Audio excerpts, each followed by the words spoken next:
Developments since June have entirely vindicated the Socialist Equality Party's analysis of the Northern Territory intervention. Nothing has been resolved in the impoverished Aboriginal communities. Many of them have indeed been further traumatised by the government's measures.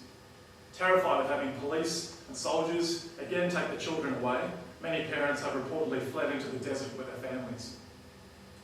Anger and opposition has escalated within Aboriginal communities, encouraging growing criticisms from local land councils and various health and welfare organisations. It's also worth noting the criticisms recently issued by the Northern Territory Minister, Marion Scrimmager, who yesterday spoke out against the intervention.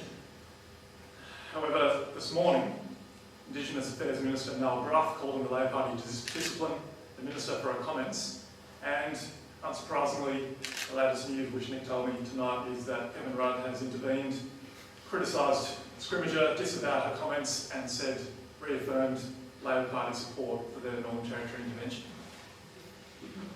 This is a really disgraceful episode which again underscores Labor's really critical role in propping up the Howard government's agenda.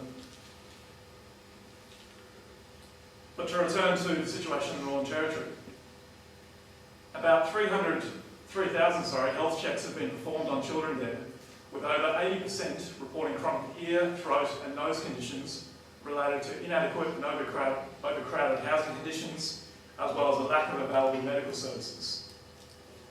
However, no instances of sexual abuse were reported, belying the official pretext for the intervention. Now, from the Howard government's perspective, the intervention has badly backfired.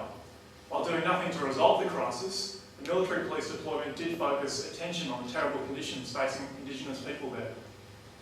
There is widespread and deeply felt outrage among ordinary people over the fact that many Aborigines live in conditions worse than those in many of the most impoverished regions of the world.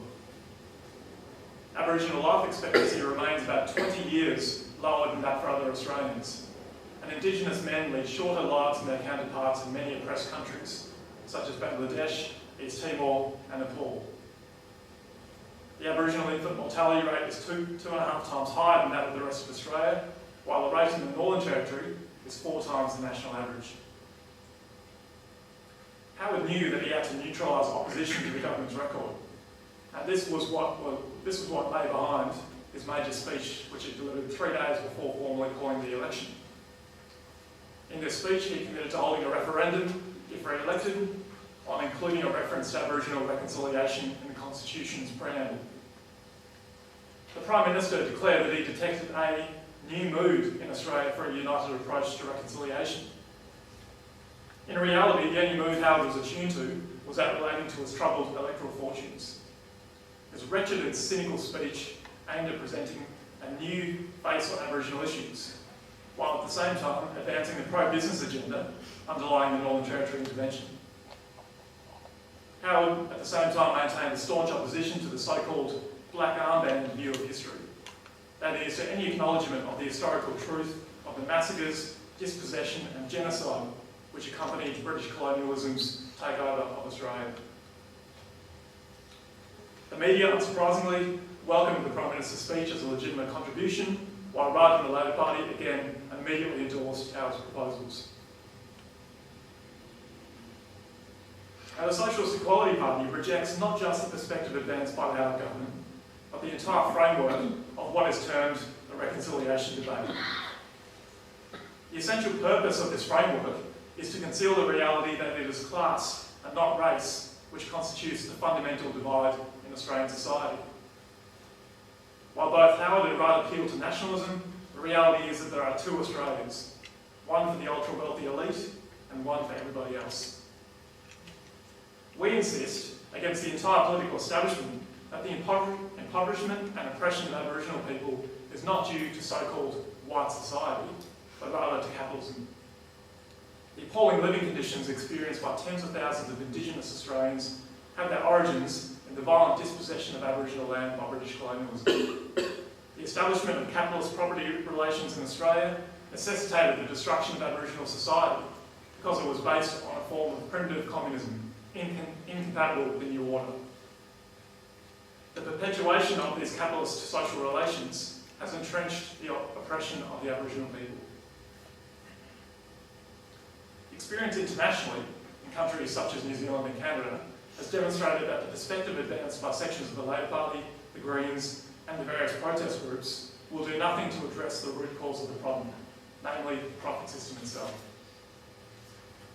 Constitutional adjustments and treaties have only served to deepen the class divisions within Indigenous communities, while at the same time leading to the growth of racially based politics, which divide working people and prevent a united struggle in defence of their interests.